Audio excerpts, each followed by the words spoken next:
Chào mừng bạn đến với kênh Pink Style. Hôm nay chúng ta sẽ cùng phân tích hành trình đầy cảm xúc của thần long Hứa Hâm. Anh cả đời chưa từng tham dự nội dung đơn Olympic, cũng chưa vào chung kết đơn tại giải vô địch thế giới. Còn về Grand Slam, thật là điều không tưởng.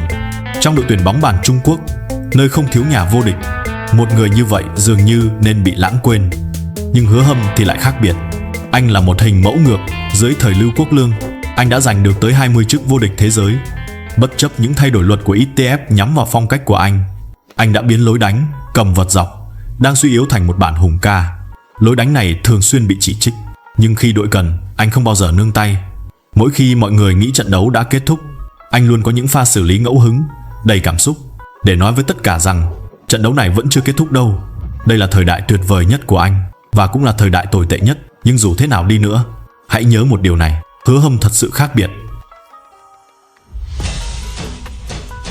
Năm 2018,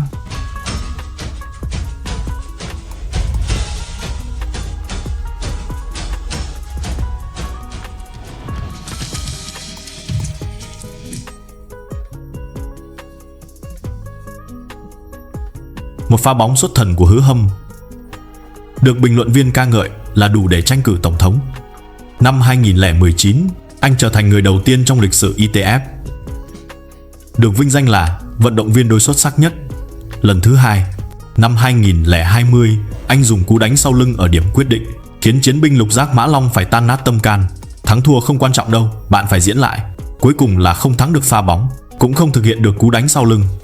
Đối với Hứa Hâm, những pha bóng vào top 5, top 10 dường như là chuyện thường. Nhưng anh còn giành được một giải thưởng độc nhất vô nhị.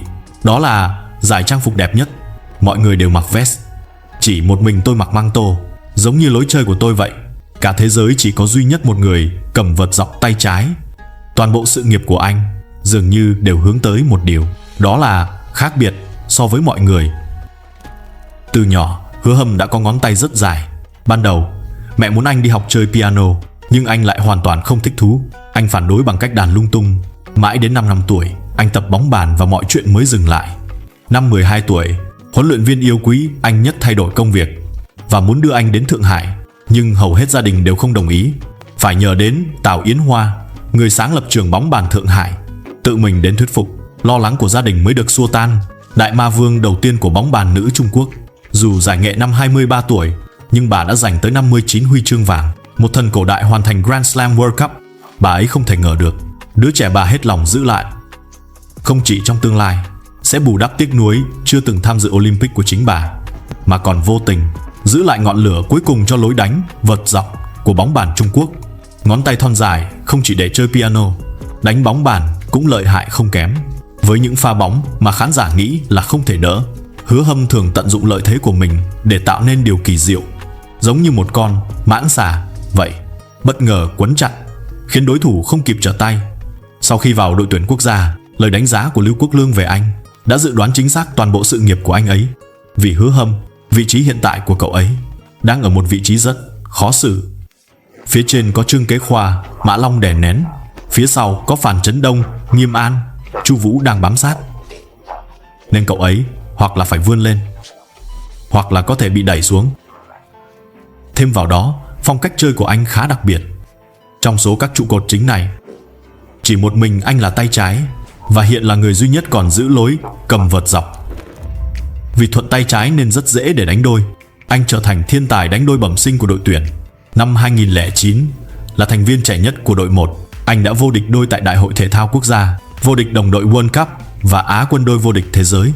2 năm sau, chức vô địch đôi vô địch thế giới cũng nằm trong tay anh. Thậm chí, tại nội dung đôi nam nữ World Cup Tô Châu, anh bắt cặp với vận động viên Hàn Quốc Lương Hạ Ngân, tiến thẳng vào trận chung kết và đánh bại hoàn toàn cặp đôi Nhật Bản là Yoshimura Ishikawa để giành chức vô địch trong nội dung đôi nam nữ, nơi đòi hỏi sự ăn ý cao nhất. Đây là lần đầu tiên một cặp đôi khác quốc tịch vô địch kể từ năm 1954. Những pha cứu bóng mã đạp phi yến thần kỳ của anh càng trở thành câu chuyện đẹp về việc gánh team nữ.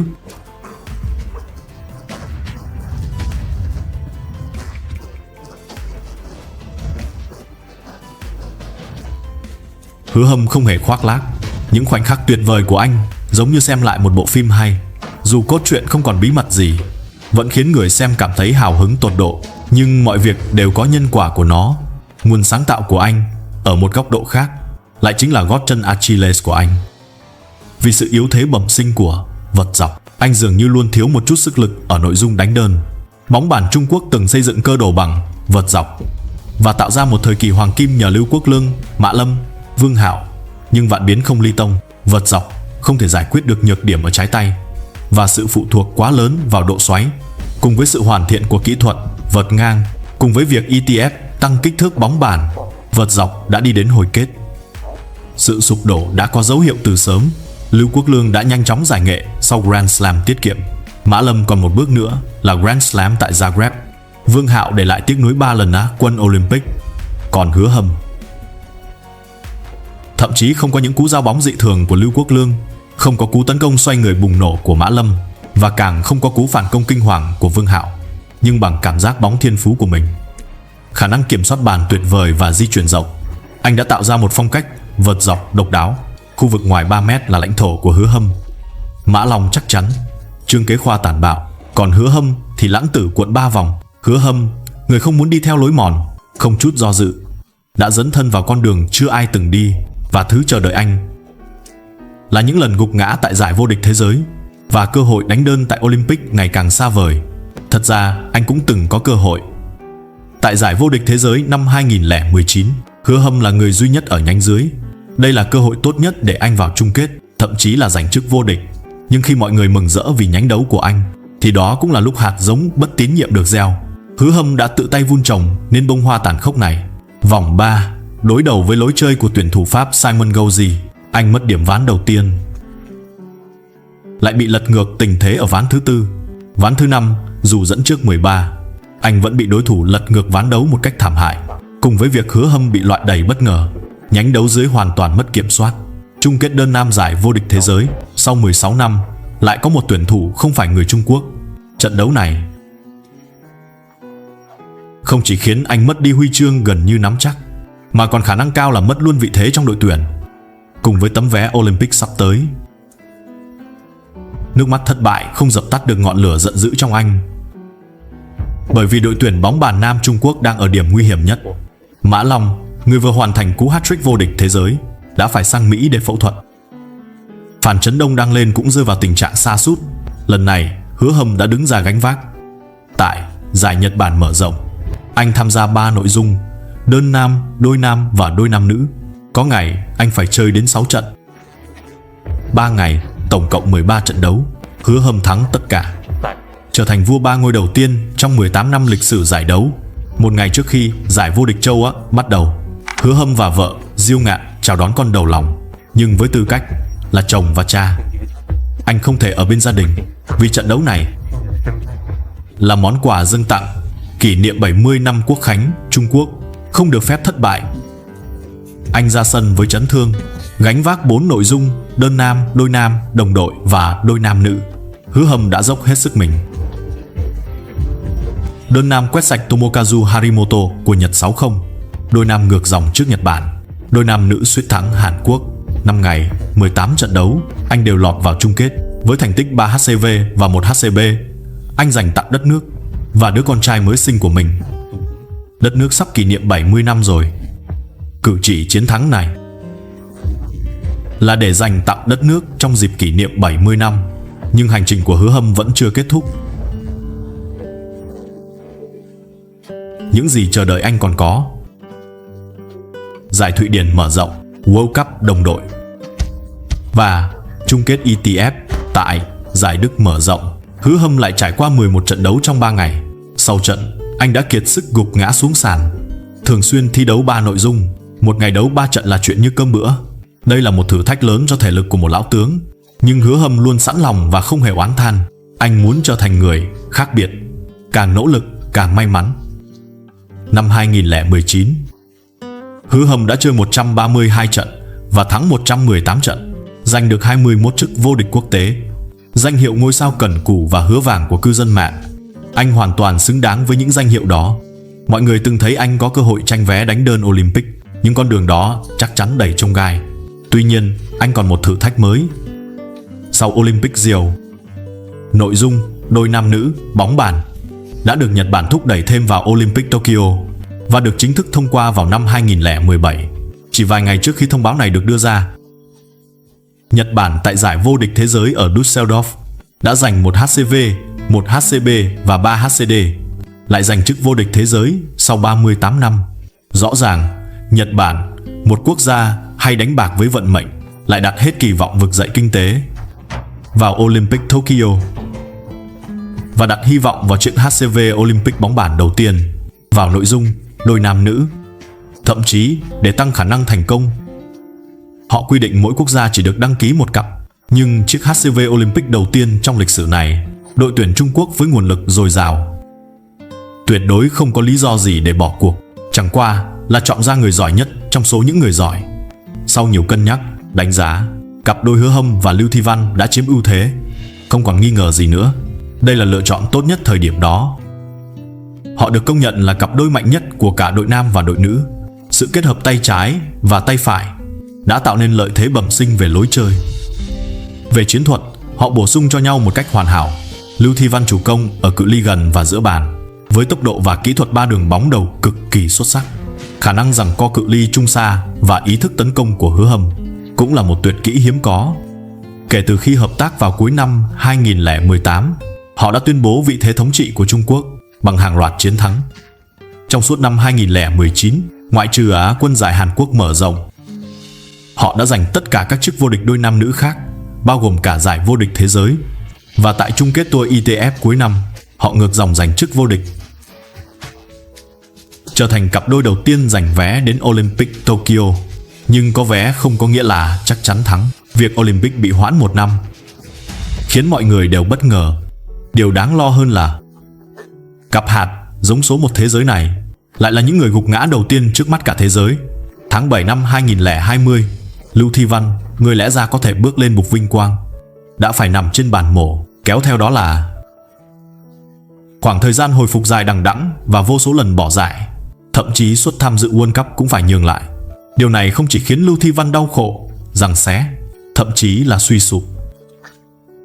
Hứa Hâm cũng phải chịu đựng không ít.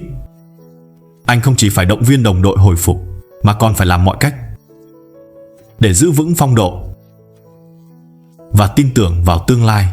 Mãi đến tháng 5 năm 2021, cặp đôi đã vắng mặt lâu ngày mới chính thức thi đấu trở lại. Nhưng mọi thứ chờ đợi họ đều là ẩn số. Đã 1 năm kể từ ca phẫu thuật của Lưu Thi Văn, phong độ của cô ấy còn lại bao nhiêu? Chỉ còn 3 tháng nữa là đến Olympic Tokyo. Sự ăn ý của họ còn được mấy phần. Mọi người chưa kịp nghi ngờ, thì ngay trận đấu đầu tiên, họ đã dội một gáo nước lạnh vào mọi hy vọng. Mô phỏng Olympic tại Tân Hương, cặp đôi tạm thời Chu Vũ và Trần Hạnh Đồng đã dễ dàng đánh bại Hứa Hâm và Lưu Thi Văn, ngăn cản họ vào tứ kết với tỷ số 4-1. Ngay lập tức, làn sóng nghi ngờ dâng cao. Nhưng Hứa Hâm và Lưu Thi Văn vẫn yên lặng. Họ chỉ biết nỗ lực tập trung, hy vọng trong thời gian ít ỏi còn lại sẽ lấy lại được tất cả những gì đã mất. Ngày 16 tháng 5, Hiệp hội bóng bàn Trung Quốc công bố danh sách Olympic chính thức. Hứa Hâm 31 tuổi và Lưu Thi Văn 30 tuổi là cặp đôi nam nữ duy nhất sẽ chinh chiến tại Tokyo. Vòng 1, 8 thắng nhẹ Canada, tứ kết quét sạch Romania. Ôi chao, tuyệt quá! Đã vào bán kết.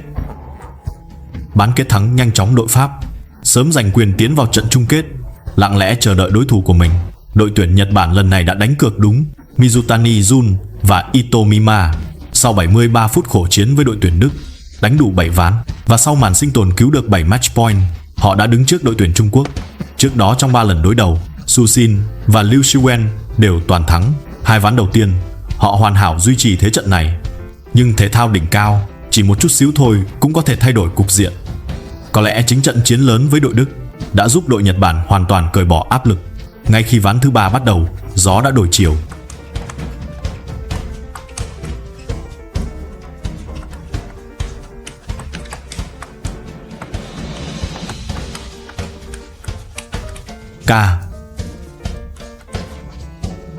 Đội Nhật Bản gỡ hòa và vượt lên dẫn trước, nhưng đội Trung Quốc đã phản công mạnh mẽ.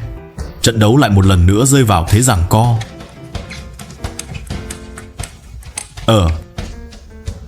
Không ai có thể đoán trước điều gì đang chờ họ.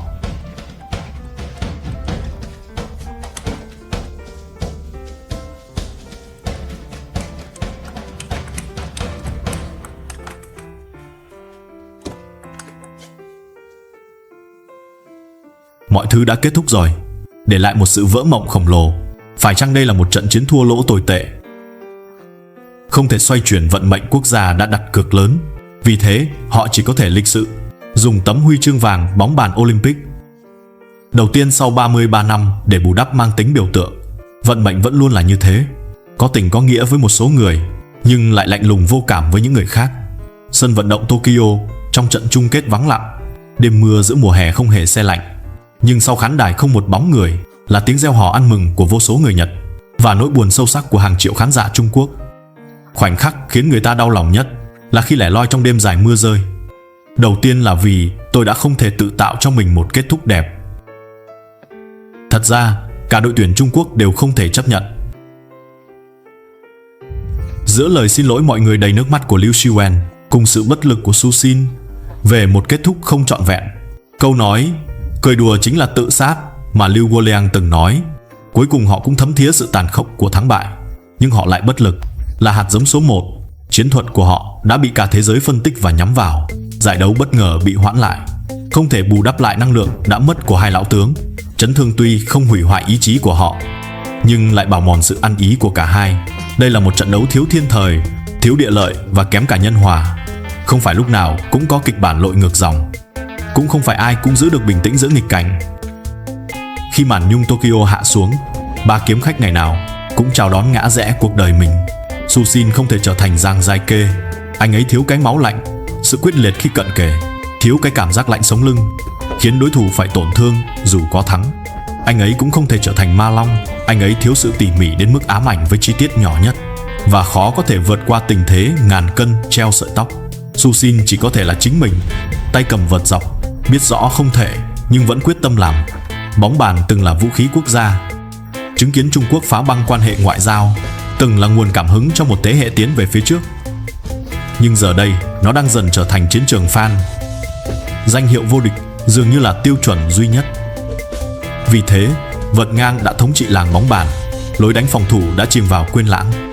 Vợt dọc đang phải đối mặt với thực tế không có người kế thừa, và Su Xin đang dùng sự kiên định của mình nhắc chúng ta về niềm vui nguyên thủy của thể thao và vẻ đẹp thuần khiết nhất của bóng bàn. Một quý tộc đích thực không phải ở chỗ anh ta sinh ra đã là quý tộc, mà là ở chỗ cho đến khi qua đời, anh ta vẫn giữ được phong thái và phẩm giá. Năm 2024, Su Xin ở tuổi 34, tại giải vô địch bóng bàn quốc gia, lại một lần nữa thực hiện cú đánh sau lưng.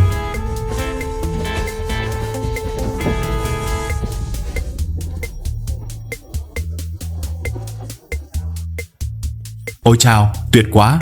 Ước muốn ban đầu của Su Xin chỉ là trở thành nhà vô địch thế giới, và giấc mơ anh ấp ủ từ thời thơ ấu ấy, anh đã đi qua một chặng đường thật xa, thật xa.